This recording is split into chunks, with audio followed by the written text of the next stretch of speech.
Good morning, everybody. Welcome to all of you in online classes conducted by Krantir Vasantrao Narayanrao Naik Shikshan Prasarak Sanstha, Nasik. I am Darade GM from Madhyamik Vidya Mandir, Brahmanwadi, Taluka, Sinnar. In the last lecture, we have studied some concepts regarding to the circle, that is the radius of the circle, diameter of the circle, and chord. We have also studied some properties of the chord. Today we are going to study the secant and the tangent of the circle and the tangent theorem. Now observe the given figures. We have given a circle with center A, B and C, as well as the line L, M and N with respect to the circles. In the first figure, the line L and a circle with center A is given. We have observed that in line L and a circle with center A have no common points. Then observe the second figure. In the second figure, the line M and a circle with center B is given. In this figure, the point P is common to both the line M and the circle with center B. Here, the line M is called a tangent and the point P is called the point of contact. Then, in the third figure, the line N and a circle with center C is given. We have observed that in this figure, 2 points Q and R are common to both the line N and circle with center C. Therefore, line N is called the secant and the points Q and R are called point of intersecting. म्हणजेच आपल्याला दिलेल्या आकृत्यांमध्ये रेषा L, M आणि N आणि त्या प्रत्येक रेषेशी संबंधित केंद्रबिंदू A, B आणि C असे वर्तुळ दिलेले आहेत. पहिल्या आकृतीचे निरीक्षण केले तर आपल्या असं लक्षात येईल की पहिल्या आकृतीत रेषा L आणि बिंदू A केंद्रबिंदू असलेले वर्तुळ यामध्ये एकही सामायिक बिंदू आपणास दिसत नाहीत. तर आकृती 2चे निरीक्षण केले तर असे लक्षात येईल की आकृती 2 मध्ये बिंदू P हा रेषा M आणि वर्तुळ यामध्ये बिंदू P हा एकमेव बिंदू सामायिक आहेत. म्हणून रेषा M ला या वर्तुळाची स्पर्शिका असे म्हणतात आणि बिंदू P ला स्पर्शबिंदू असे म्हणतात. तर आकृती 3 मध्ये रेषा N आणि C केंद्रबिंदू असलेले वर्तुळ दिले आहेत. रेषा N या वर्तुळाला बिंदू Q आणि R या दोन भिन्न बिंदूत छेदते. म्हणून या रेषा N ला त्या वर्तुळाची छेदिका आणि बिंदू Q आणि R यांना छेदनबिंदू असे म्हणतात. नाव we are going to study the tangent theorem. A tangent at any point of a circle is perpendicular to the radius at the point of contact. म्हणजेच वर्तुळाची स्पर्शिका या वर्तुळावरील स्पर्शबिंदूतून काढलेल्या त्रिज्येला लंब असते. We have given the line L is a tangent to the circle with center O at the point of contact A. जे आपल्याला पक्ष दिलेले आहेत. रेषा एल ही ओ केंद्र असलेल्या वर्तुळाची स्पर्शिका असून बिंदू ए हा त्या स्पर्शिकेचा स्पर्शबिंदू आहे.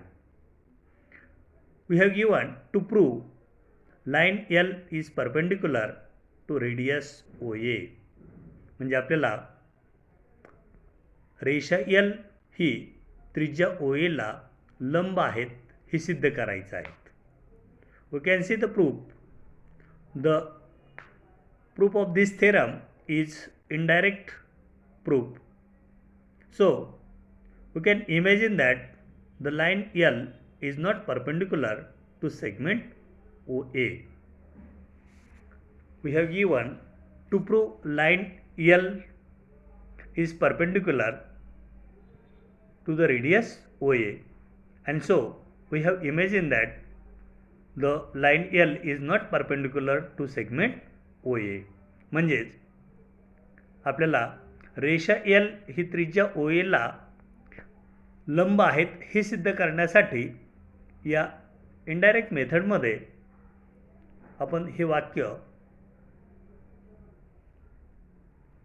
दुसऱ्या पद्धतीने घेऊ की ज्यामध्ये रेषा एल ही या त्रिज्या ओ एला लंब नाही असे मानू. Suppose segment OB is drawn perpendicular to line L. त्यामुळे रेषा L ला लंब असणारे दुसरा एक रेषाखंड OB काढूया. Point B is not same as the A. म्हणजेच बिंदू B आणि A हे वेगवेगळे बिंदू असतील. Now take a point C on line L such that BA is equal to BC. आता आपण बिंदू C रेषा L वर बिंदू C अशा पद्धतीने घेऊ की रेख BA बरोबर रेख BC असेल. Now in triangle OBC and triangle OBA. Now in the given figure we have observed there is two triangles, triangle OBC and triangle OBA, and both these triangles are right angle triangle. Now in triangle OBC and triangle OBA, segment BC perpendicular congruent segment BA according to construction. Angle OBC congruent angle OBA, each angle is a right angle. Then segment OB congruent segment OB, this is the common side of both triangles, and therefore triangle OBC congruent triangle OBA according to SAS test. Therefore segment OC congruent segment OA means OA is equal to OC. These are the corresponding sides of the congruent triangles. आता आपण आकृतीमध्ये त्रिकोण OBC आणि त्रिकोण OBA हे दोन काटकोन त्रिकोण आहेत. मग या त्रिकोणांमध्ये रेख BC एकरूप रेख BA की जे आपण कन्स्ट्रक्शन केलेलं आहे. कोन OBC एकरूप कोन OBA हा प्रत्येक कोन आकृतीत दर्शविल्याप्रमाणे काटकोन आहेत. रेख OB एकरूप रेख OB ही दोन्ही त्रिकोणांची सामायिक भुजा आहेत. म्हणून त्रिकोण OBC एकरूप आणि त्रिकोण OBA हे एकरूप आहेत. हे बाजू कोन बाजू या कसोटीनुसार. जर दोन त्रिकोण एकरूप असेल तर एकरूप त्रिकोणांचे संगत घटक एकरूप असतात. म्हणून रेख OC बरोबर रेख OA. परंतु segment OA is the radius, segment OC is also be a radius. परंतु रेख OA ही रेडियस आपल्याला पक्षात दिल्याप्रमाणे त्रिज्या आहेत. त्याचप्रमाणे रेख OC ही देखील त्रिज्या आहेत. Therefore C lies on the circle. The point C lies on the circle.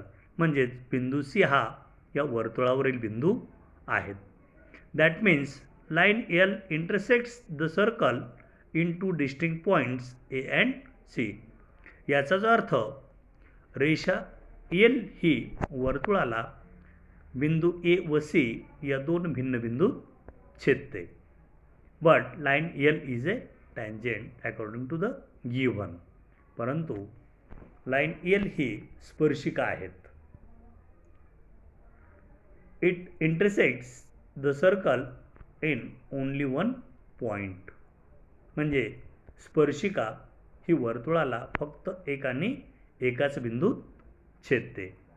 Therefore our imagination is wrong. त्यामुळे आपण इमॅजिन केलेले विधान हे चुकीचं आहे. Therefore line L is perpendicular to the radius OA. आणि म्हणून रेषा L लंब त्रिज्या OA. Now we can see the converse of tangent theorem. म्हणजेच स्पर्शिका प्रमेयाचा व्यत्यास. A line perpendicular to a radius at its points on the circle is a tangent to the circle. म्हणजेच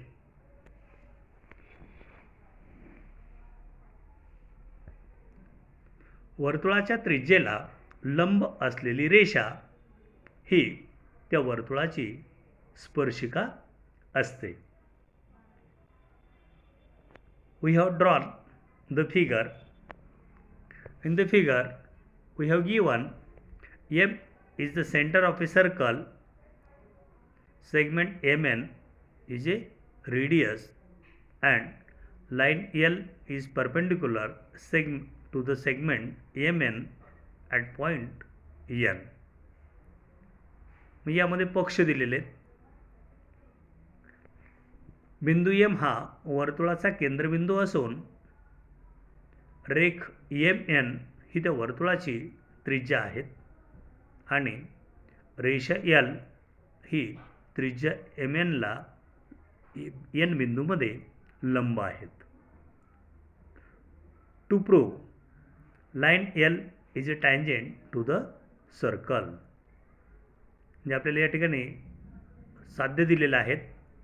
रेषा L ही त्या वर्तुळाची स्पर्शिका आहेत.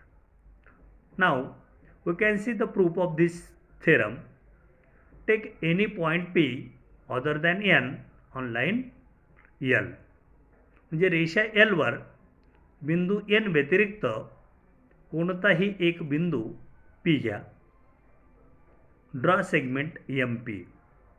त्यानंतर रेख MP काढा. Now we have get the triangle MNP. In triangle MNP, the angle N is a right angle.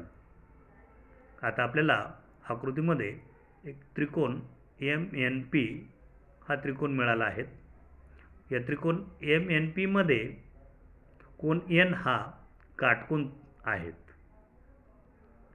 Segment MP is the hypotenuse. The segment MP is greater than segment MN. आकृतीमध्ये रेख MP हे आपल्याला त्या त्रिकोणाचा कर्ण आहेत. आपल्याला माहिती आहे त्रिकोणाचा कर्ण हा उरलेल्या दोन बाजूंपेक्षा मोठा असतो आणि म्हणून या ठिकाणी रेख MP हा रेख MN पेक्षा मोठा आहेत. As segment MN is a radius, the point P can't be on the circle. As we have seen that the MP is greater than MN and MN is the radius, and therefore the point P can not be on the circle. म्हणजेच आकृतीमध्ये रेख M P हा त्रिज्या M एनपेक्षा मोठा आहे, त्यामुळे बिंदू P हा या वर्तुळावर असू शकत नाहीत. No other point except point N of the line L is on the circle.